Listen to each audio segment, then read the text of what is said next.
Hi friends, welcome back to KNR tutorials.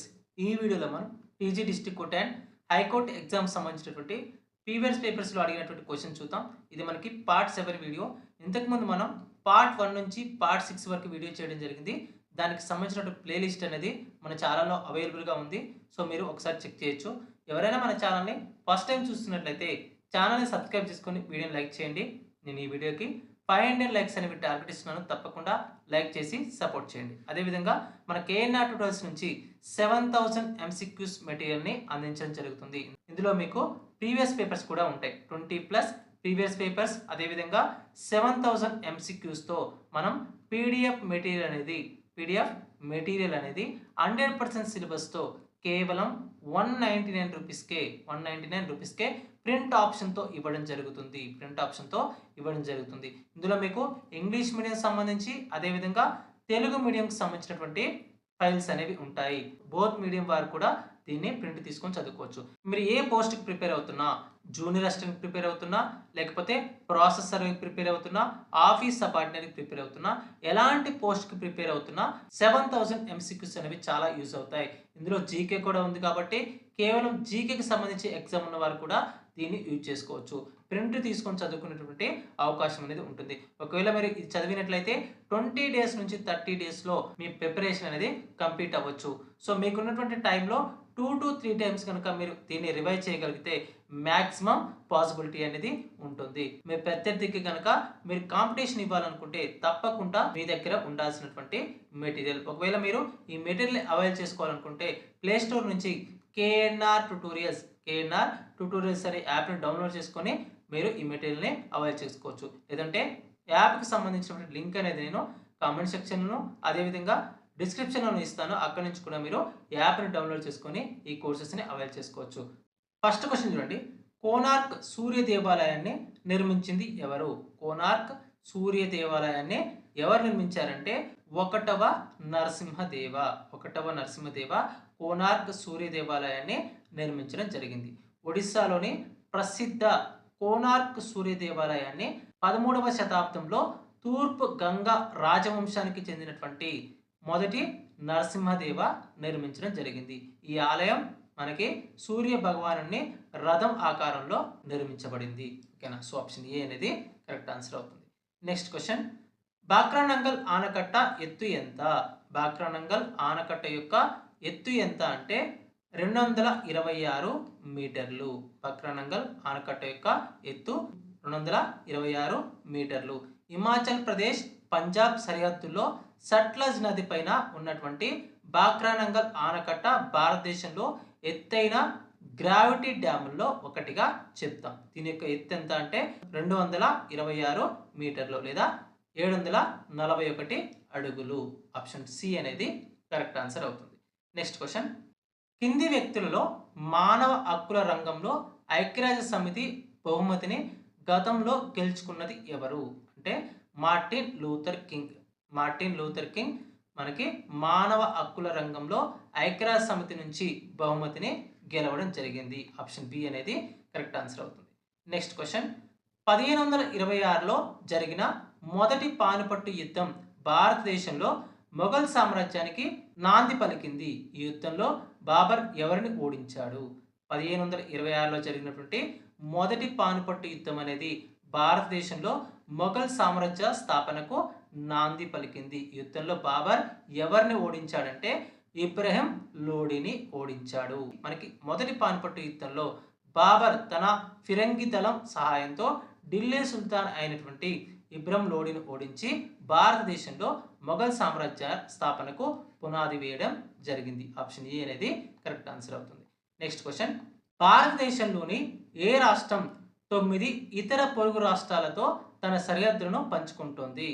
భారతదేశంలోని ఏ రాష్ట్రం 9 ఇతర పొరుగు రాష్ట్రాలతో అంటే ఒక కేంద్ర పాలిత ప్రాంతంతో కూడా కలుపుకొని సరిహద్దును పంచుకుంటుంది అంటే ఉత్తరప్రదేశ్ రాష్ట్రం అనేది భారతదేశంలో 9 ఇతర రాష్ట్రాలతో సరిహద్దును పంచుకుంటుంది. సో ఇక్కడ చూడండి, ఉత్తరాఖండ్, హిమాచల్ ప్రదేశ్, హర్యానా, రాజస్థాన్, మధ్యప్రదేశ్, ఛత్తీస్గఢ్, జార్ఖండ్, బీహార్. సో ఇవన్నీ కూడా మనకి ఉత్తరప్రదేశ్తో సరిహద్దుని కలిగి ఉన్నాయి. అదేవిధంగా కేంద్రపాలిత ప్రాంతం అయినటువంటి ఢిల్లీ కూడా ఉత్తరప్రదేశ్తో సరిహద్దును కలిగి ఉంది. నెక్స్ట్ క్వశ్చన్, కవితల సంకలనమైన గీతాంజలి ఎప్పుడు ప్రచురించబడింది? కవితల యొక్క సంకలనం అయినటువంటి గీతాంజలి ఎప్పుడు ప్రచురించబడింది అంటే 1910వ సంవత్సరంలో ప్రచురించబడింది. రవీంద్రనాథ్ ఠాగూర్ రాసినటువంటి కవితా సంపుటి అయిన గీతాంజలి బెంగాలీ భాషలో మొదటిసారిగా 1910లో ప్రచురితమైంది. ఆ తర్వాత 1912లో ఇంగ్లీష్లోకి అనువదించబడింది. దీనికే మనకి 1913లో నోబెల్ బహుమతి అనేది రావడం జరిగింది. ఆప్షన్ బి అనేది కరెక్ట్ ఆన్సర్ అవుతుంది. నెక్స్ట్ క్వశ్చన్, 1999లో పాకిస్తాన్తో జరిగిన కార్గిల్ యుద్ధం సమయంలో భారత ప్రధాని ఎవరు? 1999లో పాకిస్తాన్తో జరిగినటువంటి కార్గిల్ యుద్ధం సమయంలో భారత ప్రధాని ఎవరు అంటే అటల్ బిహారీ వాజ్పేయి. అటల్ బిహారీ వాజ్పేయి కార్గిల్ సెక్టార్లోకి చొరబడినటువంటి పాకిస్తాన్ సైన్యాన్ని తరిమి కొట్టేందుకు భారత సైన్యం ఆపరేషన్ విజయ్ని చేపట్టింది. గుర్తుపెట్టుకోండి, కార్గిల్ యుద్ధం సమయంలో చేపట్టినటువంటి ఆపరేషన్ ఏంటంటే ఆపరేషన్ విజయ్. ఈ చారిత్రక యుద్ధం జరిగినటువంటి సమయంలో మనకి ప్రధానిగా ఎవరు ఉన్నారంటే అటల్ బిహారీ వాజ్పేయి ఉన్నారు. సో ఆప్షన్ ఏ అనేది కరెక్ట్ ఆన్సర్ అవుతుంది. నెక్స్ట్ క్వశ్చన్, భారతదేశ తీర ప్రాంత రాష్ట్రాల సంఖ్య ఎంత? భారతదేశ తీర ప్రాంత రాష్ట్రాల సంఖ్య ఎంత అంటే 9. సో అందులో మనకి గుజరాత్, మహారాష్ట్ర, గోవా, కర్ణాటక, కేరళ, నెక్స్ట్ తమిళనాడు, ఆంధ్రప్రదేశ్, ఒడిస్సా, పశ్చిమ బెంగాల్ ఇవన్నీ కూడా భారతదేశంలో సముద్ర తీరాన్ని కలిగి ఉన్నటువంటి రాష్ట్రాలుగా చెప్తాం. ఆప్షన్ ఏ అనేది కరెక్ట్ ఆన్సర్ అవుతుంది. నెక్స్ట్ క్వశ్చన్, భారతదేశంలో హరిత విప్లవం ఏ కాలంలో ప్రారంభించబడింది? భారతదేశంలో హరిత విప్లవం అనేది లేదా గ్రీన్ రెవల్యూషన్ అనేది ఏ కాలంలో ప్రారంభించబడింది అంటే 1960వ కాలంలో ప్రారంభించబడింది. దేశంలోని ఆహార ధాన్యాల కొరతను అధిగమించడానికి అధిక దిగుబడినిచ్చే గోధుమ మరియు వరి వంగడాలను ప్రవేశపెడుతూ 1960వ దశకం మధ్యలో సుమారు 1965 నుంచి 68 వరకు హరిత విప్లవం అనేది ప్రారంభమైంది. సో భారతదేశానికి సంబంధించి హరిత విప్లవ పితామహుడు ఎవరు అంటే ఎంఎస్ స్వామినాథన్. ప్రపంచానికి సంబంధించి నార్మన్ బోర్లాగ్. ఆప్షన్ బి అనేది కరెక్ట్ ఆన్సర్ అవుతుంది. నెక్స్ట్ క్వశ్చన్, ఒలింపిక్ నినాదం సిటిఎస్, ఆర్టిఎస్, పోటిఎస్ అర్థం ఏమిటి అంటే వేగంగా, ఉన్నతంగా, బలంగా అనే అర్థము. ఓకేనా. ఆధునిక ఒలింపిక్స్ పితామహుడు అయినటువంటి పియరీ డి కోబెర్టిన్ ప్రతిపాదించినటువంటి ఈ లాటిన్ నినాదానికి అర్థం క్రీడలు ఎల్లప్పుడూ మరింత వేగంగా, మరింత ఎత్తుగా, మరింత బలంగా రాణించాలనే స్ఫూర్తి నింపడమే దీని యొక్క ముఖ్య ఉద్దేశంగా చెప్తాం. ఆప్షన్ డి అనేది కరెక్ట్ ఆన్సర్ అవుతుంది. సో ఇక్కడ సిటిఎస్ అంటే వేగంగా, నెక్స్ట్ ఆర్టిఎస్ అంటే ఉన్నతంగా, నెక్స్ట్ పోటిఎస్ అంటే బలంగా అని అర్థం. ఆప్షన్ డి అనేది కరెక్ట్ ఆన్సర్ అవుతుంది. నెక్స్ట్ క్వశ్చన్, భారత రాజ్యాంగంలోని ఆర్టికల్ 76 ప్రకారం భారత రాష్ట్రపతిచే నియమించబడే దేశంలో అత్యున్నత న్యాయాధికారి ఎవరు? భారత రాజ్యాంగంలోని ఆర్టికల్ 76 ప్రకారం భారత రాష్ట్రపతి చేత నియమింపబడే అత్యున్నత న్యాయ అధికారి ఎవరు అంటే అటార్నీ జనరల్. ఓకేనా. ఆప్షన్ బి అనేది కరెక్ట్ ఆన్సర్ అవుతుంది.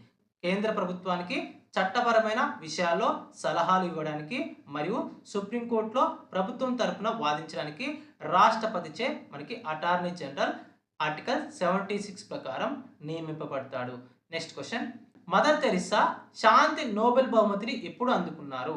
మదర్ తెరిసా శాంతి నోబెల్ బహుమతిని ఎప్పుడు అందుకున్నారు అంటే 1979లో అందుకున్నారు.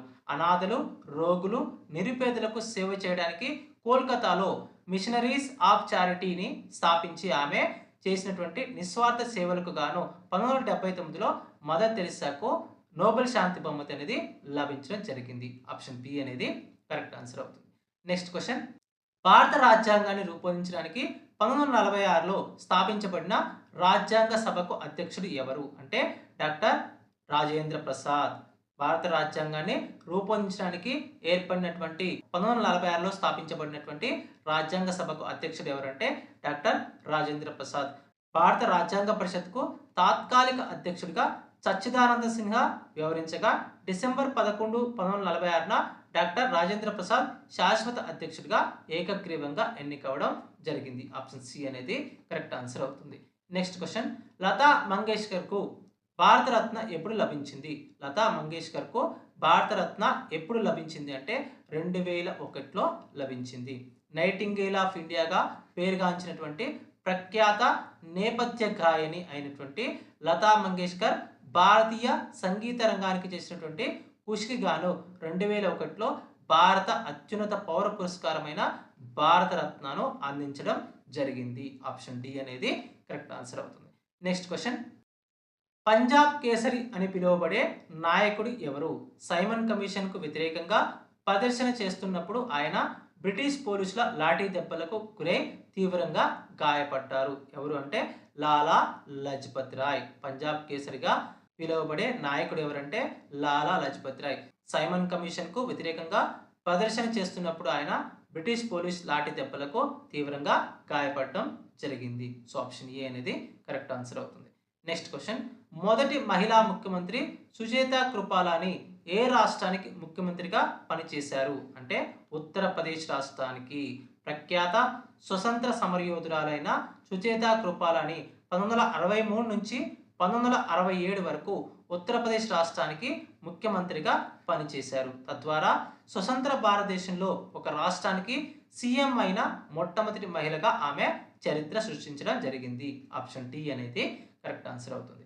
నెక్స్ట్ క్వశ్చన్, జాతీయ లేదా విభిన్న ఉత్పత్తులకు కేవలం కొద్దిమంది అమ్మకందారులు మాత్రమే ఉండే మార్కెట్ నిర్మాణాన్ని ఏమంటారు? జాతీయ లేదా విభిన్న ఉత్పత్తులకు కేవలం కొద్దిమంది అమ్మకందారులు మాత్రమే ఉండే మార్కెట్ నిర్మాణాన్ని ఏమంటారంటే అలిగోపోలి అంట.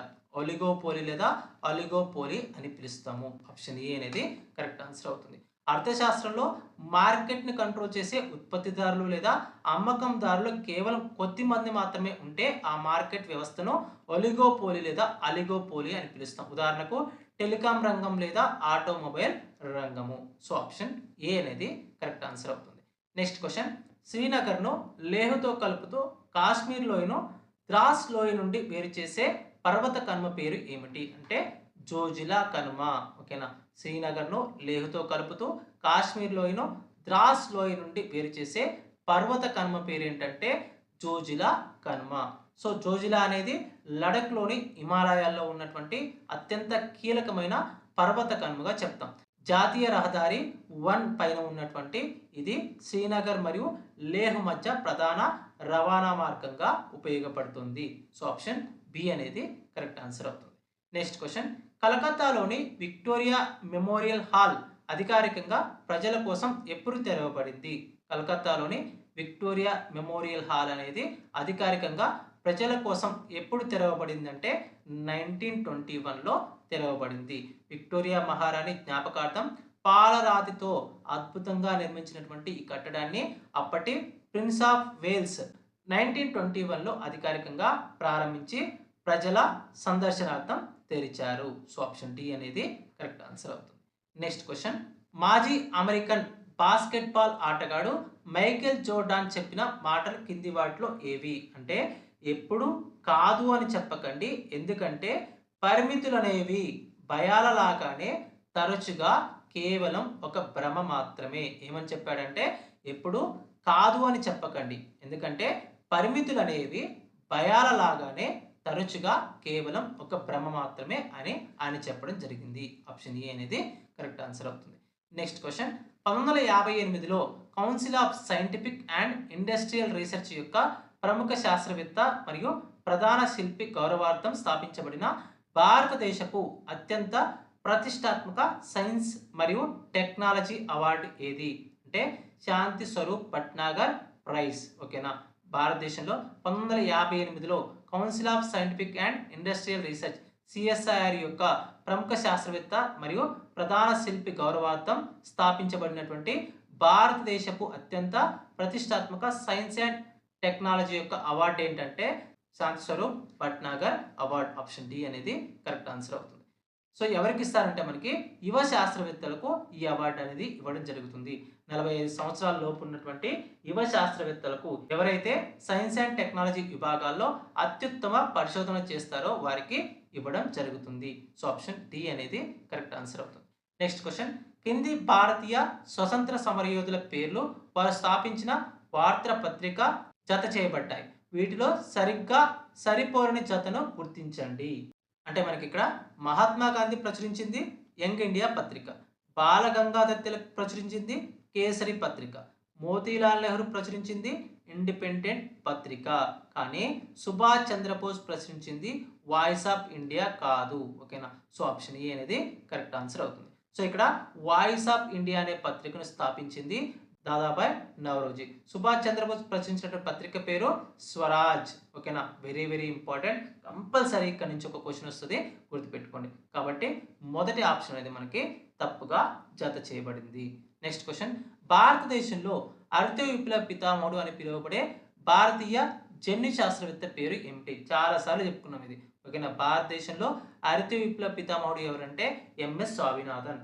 నెక్స్ట్, ప్రపంచంలో నార్మన్ బోర్లాగ్. ఆప్షన్ సి అనేది కరెక్ట్ ఆన్సర్ అవుతుంది. నెక్స్ట్ క్వశ్చన్, భారతదేశం ఏ దేశంతో అత్యంత పొడవైన సరిహద్దును పంచుకుంటుంది? భారతదేశం అనేది బంగ్లాదేశ్తో అత్యంత పొడవైనటువంటి సరిహద్దును పంచుకుంటుంది. భారతదేశం మొత్తం 7 దేశాలతో సరిహద్దును పంచుకోగా అందులో బంగ్లాదేశ్తో అత్యంత పొడవైనటువంటి సరిహద్దును పంచుకుంటుంది. సుమారుగా 4096 కిలోమీటర్ల సరిహద్దును కలిగి ఉంది. ఓకేనా? సో పశ్చిమ బెంగాల్, అస్సాం, మేఘాలయ, త్రిపుర, మిజోరాం రాష్ట్రాలు దీనికి ఆనుకొని ఉన్నాయి. బంగ్లాదేశ్తో సరిహద్దును పంచుకుంటున్నాయి. సో ఆప్షన్ సి అనేది కరెక్ట్ ఆన్సర్ అవుతుంది. నెక్స్ట్ క్వశ్చన్, లోక్సభ మొదటి మహిళా స్పీకర్ ఎవరు? లోక్సభకు మొదటి మహిళా స్పీకర్ ఎవరంటే మీరా కుమార్. ప్రముఖ దళిత నాయకుడు బాబు జగ్జీవన్ రామ్ కుమార్తె అయినటువంటి మీరా కుమార్ 2009 నుంచి 2014 వరకు 15వ లోక్సభ స్పీకర్గా పనిచేయడం జరిగింది. ఆమె భారతదేశపు మొట్టమొదటి మహిళా లోక్సభ స్పీకర్గా చెప్పవచ్చు. ఆమెను భారతదేశపు మొట్టమొదటి మహిళా లోక్సభ స్పీకర్గా చెప్పవచ్చు. నెక్స్ట్ క్వశ్చన్, కింది పదాలలో ఏది రాజ్యాంగ చట్టం 1976 ద్వారా చేర్చబడింది? అంటే లౌకిక అనే పదం గుర్తుపెట్టుకోండి. సో ఇక్కడ 1976 42వ రాజ్యాంగ సవరణ ద్వారా 42వ రాజ్యాంగ సవరణ ద్వారా మనకి మూడు పదాలు అనేవి భారత రాజ్యాంగం యొక్క ప్రావేశికలో చేర్చబడ్డాయి. అందులో మనకి ఒకటి సామ్యవాద, నెక్స్ట్ లౌకిక, సమగ్రత అనే పదాలు. ఓకేనా? సో 1976 42వ రాజ్యాంగ సవరణ ద్వారా భారత రాజ్యాంగంలోని ప్రావేశికలో మూడు పదాలు చేర్చబడ్డాయి. సామ్యవాద లేదా సోషలిస్ట్, నెక్స్ట్ ఇంకోటి లౌకిక లేదా సెక్యులర్, నెక్స్ట్ సమగ్రత లేదా ఇంటిగ్రిటీ అనే మూడు పదాలు చేర్చబడ్డాయి. సో ఆప్షన్ డి అనేది కరెక్ట్ ఆన్సర్ అవుతుంది. నెక్స్ట్ క్వశ్చన్, కింది వాటిలో పెర్కిషన్ వాయిద్యం కానిది ఏది? కింది వాటిలో పెర్కిషన్ వాయిద్యం కానిది ఏది అంటున్నాడు. అంటే నాదస్వరం అనేది పెర్కిషన్ వాయిద్యం కాదు. పెర్కిషన్ వాయిద్యాలు అంటే చేతితో లేదా కర్రతో కొట్టడం ద్వారా శబ్దాన్ని ఉత్పత్తి చేసేవి. ఫర్ ఎగ్జాంపుల్ మృదంగం కానివ్వండి, కంజీర కానివ్వండి, నెక్స్ట్ పకావాజ్ లేదా డోలు కానివ్వండి, ఇవన్నీ కూడా పెర్కిషన్ వాయిద్యాలు. ఓకేనా? నాదస్వరం, మృదంగం, నెక్స్ట్ కంజీర ఇవన్నీ కూడా చేతితో వాయించేటటువంటి వాయిద్యాలుగా చెప్తాం. సో కానీ నాదస్వరం అనేది నోటితో గాలి ఊదుతూ వాయించే వాయిద్యంగా చెప్తాం. నెక్స్ట్ క్వశ్చన్, భారతదేశంలో శ్వేత విప్లవ పితామహుడు అని పిలువబడే అమోల్ వ్యవస్థాపకుడి పేరు ఏమిటి? అంటే వర్గీస్ కురియన్. గుర్తుపెట్టుకోండి, పితామహుడికి సంబంధించి 1 or 2 క్వశ్చన్స్ వస్తాయి. ఈ ఎగ్జామ్లో మనకి 2 క్వశ్చన్స్ అడిగాడు. భారతదేశంలో శ్వేత విప్లవ పితామహుడు అని ఎవరిని పిలుస్తారు అంటే వర్గీస్ కురియన్ని పిలుస్తారు. ఈయన మనకి అమూల్ సంస్థను స్థాపించడం జరిగింది. డాక్టర్ వర్గీస్ కురియన్ ఆధ్వర్యంలో జరిగినటువంటి క్షీర విప్లవం లేదా ఆపరేషన్ ఫ్లడ్ కారణంగా భారతదేశం పాల ఉత్పత్తిలో ప్రపంచంలోనే అగ్రస్థానానికి చేరుకుంది.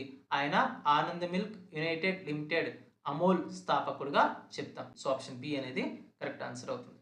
Next question, the accidental prime minister అనేది 2019లో వచ్చిన భారతీయ బయోగ్రాఫికల్ డ్రామా చిత్రం.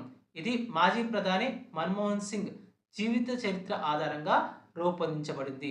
ఇందులో మన్మోహన్ సింగ్ పాత్ర పోషించిన నటుడు ఎవరు అంటే Anupam Kher. The accidental prime minister అనే చిత్రంలో మనకి మన్మోహన్ సింగ్ పాత్రను పోషించడం జరిగింది. నెక్స్ట్ క్వశ్చన్, భారత రాజ్యాంగం ప్రకారం భారతదేశంలో ఎన్నికల ప్రక్రియను పర్యవేక్షించే స్వయం ప్రతిపత్తి కలిగినటువంటి రాజ్యాంగ సంస్థ ఏది అంటే భారత ఎన్నికల సంఘం. భారత రాజ్యాంగం ప్రకారం భారతదేశంలో ఎన్నికల ప్రక్రియను పర్యవేక్షించే స్వయం ప్రతిపత్తి కలిగినటువంటి రాజ్యాంగ సంస్థ ఏంటంటే భారత ఎన్నికల సంఘం.